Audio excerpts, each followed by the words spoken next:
안녕하세요. 오목조목 성경 이야기 오늘의 주제는 성막들의 비밀입니다. 성막의 구조는 세마포, 울타리가 있고 이렇게 정문을 들어가면 번제단, 물두멍, 그리고 성소, 지성소로 구성된 회막으로 이루어져 있습니다. 성막들은 성소와 지성소를 둘러싼 이런 마당을 말하는데요. 성소의 크기는 이 성막 전체의 16분의 1입니다. 그래서 이 그림보다 훨씬 더 넓은 뜰이었고요. 성막들은 흙먼지가 날리는 그런 맨 땅바닥이었습니다. 그런데 이 성막들의 이 울타리는 기둥 60개와 세마포로 구성이 되어 있는데요. 가로가 100규빗, 세로가 50규빗, 높이가 5규빗으로 이렇게 되어 있습니다. 그러면 우리가 성경을 읽을 때에 정말 이해가 안 되는 말이 있는데 바로 그것이 규빗입니다. 도대체 규빗이 뭘까? 네, 규빗이란 건요. 이 팔꿈치에서 가운데 손가락 끝까지의 길이 사람마다 다르죠. 키가 큰 사람은 이게 길 것이고 작은 사람은 작죠. 그래서 한 45cm에서 50cm, 대략 그냥 50cm로 했을 때에 이렇게 100규빗이라는 것은 50m, 또 가로는 25m 정도, 높이는 2.5m 정도에 해당되는 그런 넓이라고 볼 수가 있습니다. 울타리는 60개의 기둥인데요. 머리가 은으로 되어 있고 이 기둥은 조각목, 아카시아 나무로 되어 있고 또 이렇게 바깥에는 흰 세마포 울타리로 이렇게 되어 있는데 높이가 한 2.5m 정도가 돼서 우리 보통 사람들의 키로는 절대로 밖에서 안쪽을 볼 수가 없었습니다. 모래바람이 많고 먼지가 많은 광야에서 이 흰 세마포로 이 성막 울타리를 만든 것은요, 비실용적이지요. 그렇지만 이스라엘 백성들은 하얀 성막 울타리를 보면서 저곳에 하나님께서 계시는구나 하면서 마음의 위로를 받았을 것으로 보여집니다. 성막들은 이 바깥과 엄격하게 구별된 거룩한 장소였습니다. 제사장, 레위인, 그리고 제사를 드리기 위해서 온 사람들만 출입이 가능했습니다. 이 성막들을 다른 말로는요, 여호와의 궁정, 주의 궁정, 주의 뜰 이렇게 부르기도 하는데 시편 기자는요, 이렇게 노래했습니다. 내 영혼이 여호와의 궁정을 사모하여 쇠약하며 주의 궁정에서의 한날이 다른 곳에서의 첫날보다 낫구나. 주께서 택하시고 가까이 오게 하사 주의 뜰에 살게 하신 사람은 복이 있구나. 여기서 여호와의 궁정, 주의 뜰 다 같은 말입니다. 바로 성막의 뜰을 말하는 것인데 뜰에만 와도 복이 있고 감사하고 거룩하고 복된 장소라는 겁니다. 이렇게 성막 뜰에 들어가기 위해서는 문을 거쳐야 되는데 문은 정문과 성소문 그리고 지성소문으로 세 군데의 문이 있었습니다.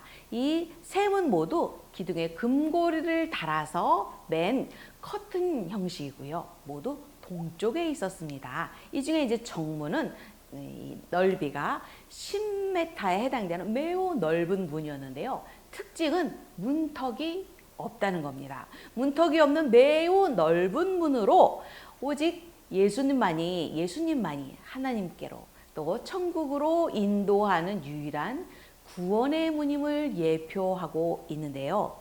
이 정문은 청색, 자색, 홍색, 가늘게꼰 배실로 수놓은 천이었습니다. 이 정문, 또 성소문, 지성소문 다 이렇게 네 가지 실이 쓰였는데요. 청색은 신성을, 자색은 왕을 의미합니다. 왕이 되는 사람들이 입는 옷. 그 다음에 빨간색, 붉은색은 희생, 보혈, 어떤 피 흘리는 어떤 희생을 말하고요. 흰색은 순결하고 깨끗한 어떤 이미지를 상징하죠. 바로 그리스도의 모습을 상징하고 있습니다. 이 또 정문을 지나서 이 성소문은요, 이 번제단과 물두멍을 지나야 들어갈 수 있었습니다. 번제단에서 죄가 태워지고 물두멍을 통해서 깨끗하게 씻겨진 사람, 그 사람만 가능한데요. 사실 이 그 성소 안에 들어가는 것은 레위인도 안 되고 나실인도 안 되고 성막 봉사자들도 들어갈 수가 없었습니다. 오직 제사장들만 출입이 가능했었습니다. 그러니까 오늘날로 보면 왕 같은 제사장으로 인정받은 성도만 들어가는 문이라고 볼 수 있죠.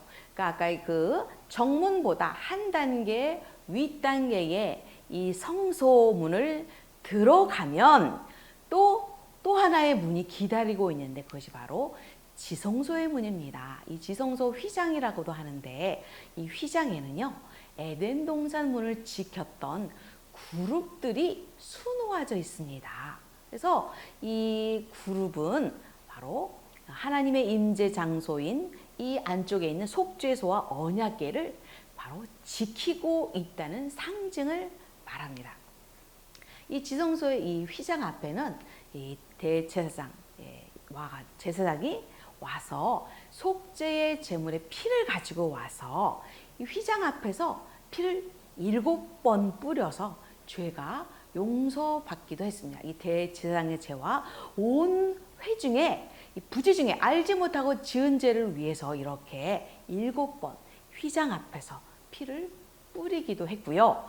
또 1년에 하루, 대속죄일 날 그 모든 1년 동안 지었던 죄를 가지고 이 휘장 안에 지성소 문을 열고 들어가서 그곳에서 이제 그 그룹 사이에 피를 뿌리고, 동쪽에 피를 뿌리고 그룹 사이에 피를 뿌리고 해서 모든 죄를 용서받기도 한 그런 곳입니다. 이 지성소문 휘장은요, 예수 그리스도의 육체를 상징했습니다.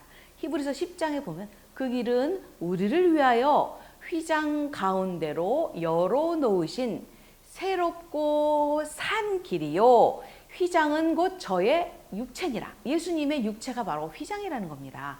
그래서 예수님께서 이 십자가에서 돌아가실 때 그 순간 지성소의 휘장이 위에서부터 아래까지 가운데가 쫙 찢어져서 지성소로 가는 길이 열렸다라고 성경은 얘기하고 있습니다. 이런 지성소 문이 바로 만들어졌던 거예요. 이제 성막들 안 들어가 보겠습니다. 정문에 들어가서 가장 먼저 보이는 것이 바로 이런 번제단이었습니다. 번제단과 그 뒤에 물두멍이 숨어 있지요.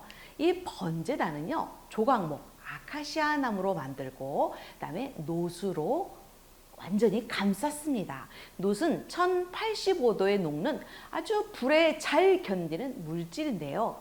그래서 노수로 만들었기 때문에 486년 동안 사용을 해도 이것이 노가 흘러내리지 않았습니다.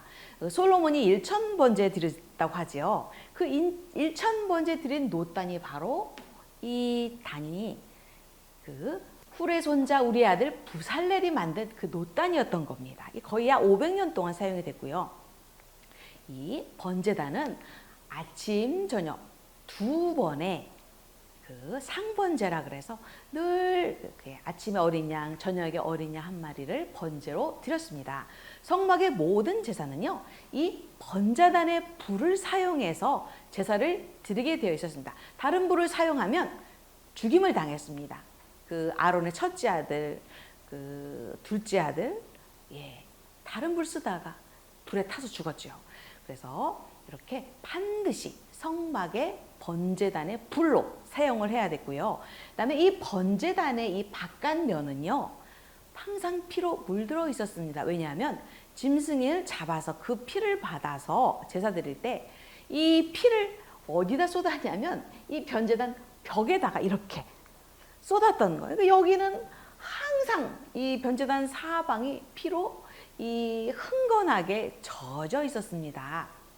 바로 예수님의 피가 십자가와 골고다 언덕을 적셨듯이 바로 번제단은 예수 그리스도를 또 상징하는 그런 예표물이었던 겁니다. 그런데 번제단에서 반드시 지켜야 했던 일이 있었습니다. 그것은 이 단 위에, 번제단 위에 불을 절대로 꺼트려서는 안 된다는 겁니다. 레위기 6장에 보면요. 단 위의 불은 항상 피워 꺼지지 않게 할지니 불은 끊임이 없이 제단 위에 피워 꺼지지 않게 할지니라. 3번에 걸쳐서 불을 끄면 안 돼! 불을 끄면 안 돼! 라고 말하는 거예요. 왜 그럴까요? 바로 이 번제단의 불은요. 아론이 첫 제사를 드렸는데, 그러니까 첫째, 아론이 제사장이 되고 나서 처음 드렸던 그 제사에 하늘에서부터 불이 내려서 응답했습니다.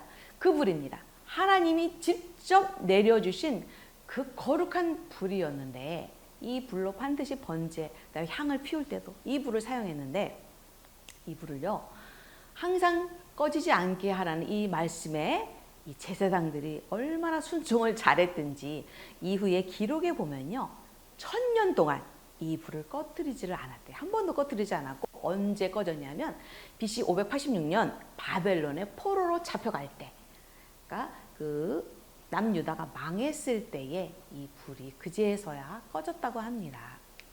이제 번제단을 지나서 바로 그 성소와 번제단 사이에 물두멍이 있었습니다. 이것은 큰 노대야, 여기다가 물을 담아놓고 쓰는 곳이었는데요.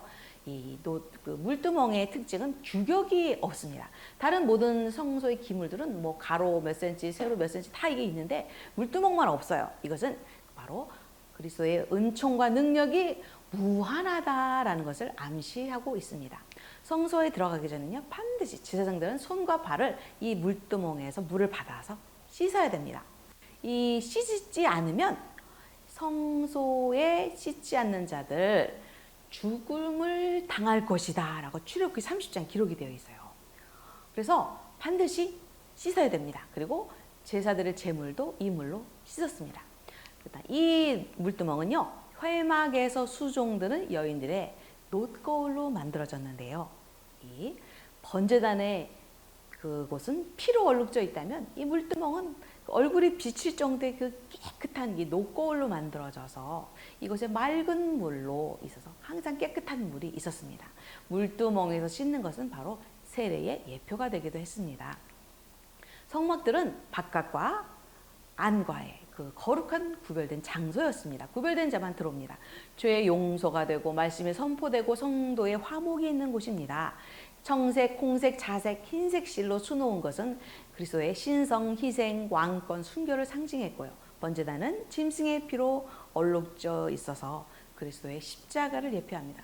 물두멍은 제한이 없는 은혜를 상징하고요. 물로 씻어서 정결케 하는 하나님의 사랑을 의미합니다. 우리 모두 성막들에서 이렇게 주의 영광을 사모하는 시편 기자와 같은 여러분 되시기를 예수님의 이름으로 축복합니다.